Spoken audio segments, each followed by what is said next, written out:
খুঁটামারা ইউনিয়নের টাঙ্গনমারি school and কলেজের ধানের শীষ মার্কার আলহাজ সৈয়দ আলী সাহেবের আজকের এই পথসভার সম্মানিত সভাপতি, মঞ্চে উপস্থিত আছেন বিএনপি ও সহযোগী সংগঠনের নেতৃবৃন্দ এবং মঞ্চের সামনে উপস্থিত টাঙ্গনমারিবাসী, আসসালামু আলাইকুম ওয়া রাহমাতুল্লাহ। হিন্দু ভাইদেরকে আদাব। আসলে আমাদের কিছু নিয়ম আছে, আচরণবিধি আছে, 8টার মধ্যে শেষ করতে হবে।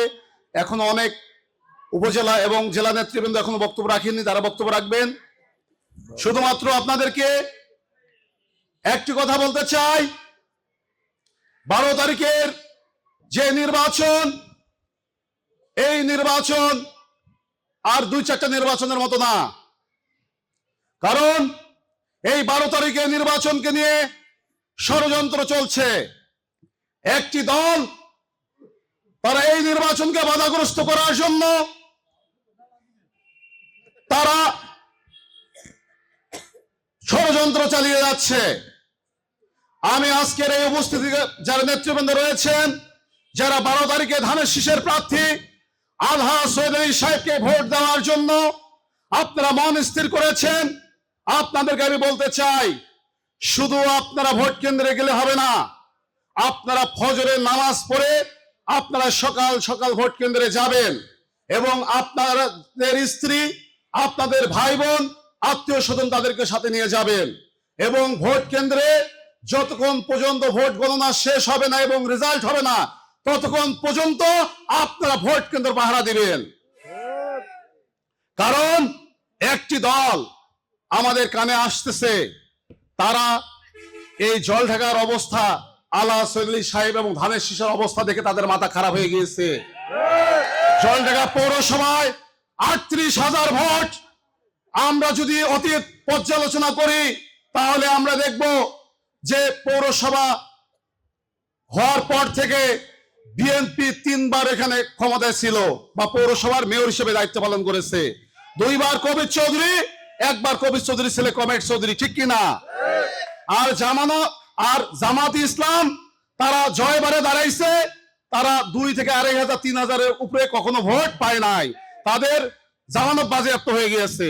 এবারে 38,000-এর মধ্যে যদি 30,000 ভোট কাস্ট হয়, ইনশাআল্লাহ আমরা 25,000-এর উপরে ভোট পাবো ধানের শীষ মার্কা। ঠিক এমনি ভাবে আপনারা কৈমারিতে খবর নেন, কৈমারিতে আমাদের প্রার্থী আলহাজ সৈয়দ আলী সাহেবের বাড়ি, সেখানে বিপুল ভোটের ব্যবধানে আলহাজ সৈয়দ আলী সাহেব ফার্স্ট হবে। শৈলমারি, টাওয়াবাড়ি, গোলমন্ডা, আপনার হচ্ছে গোলনা ইউনিয়নের নেতারা এখানে রয়েছেন, গোলনা, ধর্মপাল, প্রত্যেকটা ইউনিয়ন আলহাজ সৈয়দ আলী সাহেব এগিয়ে আছেন।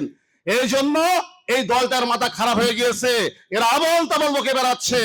আপনারা দেখেছেন গত 3 দিন আগে ট্রাফিক মোড়ে আমাদের প্রার্থীর ছেলে আসতেছে, এখানে আমাদের কিছু সমর্থককারীরা তারা ট্রাফিক মোড়ে আপনার বাস দিয়ে বিলবোর্ড টানাবে। জামাত ইসলামের বাবার পৈতৃক সম্পত্তি ট্রাফিক মোড়, তারা এখানে লাগাতে দিবে না। আমাদের নেতা কর্মীদেরকে লাঞ্ছিত করেছে, উল্টা তারাই সংবাদ সম্মেলন করে তারা মিথ্যাচার করতেছে। তাহলে এরা এখনো ক্ষমতায় আসে নাই, এরা এখনো জলঢাকায় এমপি হয় নাই, তাতে যে অবস্থা মনে হয় এদের ভাবসাবেরা এমপি হয়ে গেছে। এরা যদি এমপি হয় তাহলে আপনাদের ছেলে মেয়েদের কখনোই চাকরি হবে না। যারা ছাত্র শিবির করে, যারা জামাত ইসলাম করে, তাদের ছেলে মেয়েদের চাকরি হবে, ঠিক কিনা বলেন? আমরা দেখেছি 10 বছর মিজানুর রহমান চৌধুরী উনি এমপি ছিলেন, এই 10 বছর শাসন আমলে ওনাদের লোক ছাড়া একটা লোকেরও চাকরি হয় নাই। চিয়ার কাবিখা কাবিটা বিভিন্ন উন্নয়ন প্রকল্প জামাত ইসলাম যারা করছে তারাই পাইছে, কি না, ঠিক কিনা? অতএব আমরা যদি সারা বাংলাদেশের বিএনপি যে গণজোয়ার, ইনশাআল্লাহ তারেক রহমানের নেতৃত্বে বিএনপি ক্ষমতায় আসবে এবং তারেক রহমান প্রধানমন্ত্রী হবে, তাহলে আমরা জলঢাকার মানুষ ভুল করলে হবে? টাঙ্গনমারির লোক ভুল করলে হবে? ভুল করা যাবে না। আপনাদের একটি করে ভোট, আপনার ভোট এবং আপনাদের স্ত্রীর ভোট নিশ্চিত করতে হবে। আপনাদের স্ত্রীদেরকে কিন্তু তারা বিভিন্ন ভাবে প্রলোভন দেখাচ্ছে, মোবাইল নাম্বার দিচ্ছে, তারা মোবাইলে তাদের কি করবে, বিকাশে এবং নগদে টাকা মহিলাদেরকে দিবে এবং বেহেশতে টিকিট বিক্রি করে বেড়াচ্ছে। এগুলা কথা শোনা যাবে না। তাই আপনাদেরকে করজোরে অনুরোধ করবো, আলহাজ সৈয়দ আলী সাহেব একজন ভালো মানুষ, 10 বছর উপজেলা চেয়ারম্যান হিসাবে আপনাদের দায়িত্ব পালন করেছে, ওনার কাছে যাইতে কোনো দালাল লাগে না, এবং উনি বিভিন্ন মসজিদ, মাদ্রাসা, এতিমখানা, মন্দির, শ্মশান সহ বিভিন্ন উন্নয়নমূলক কর্মকাণ্ড করেছে এবং গরিব দুঃখী মানুষের পাশে থাকে। এই জন্য একটি করে ভোট 12 তারিখে আল্লাহ সৈয়দ আলী সাহেবকে দিবেন, এই আশাবাদ ব্যক্ত রেখে আমার বক্তব্য শেষ করছি। আল্লাহ হাফেজ, বাংলাদেশ জিন্দাবাদ, সবাইকে ধন্যবাদ।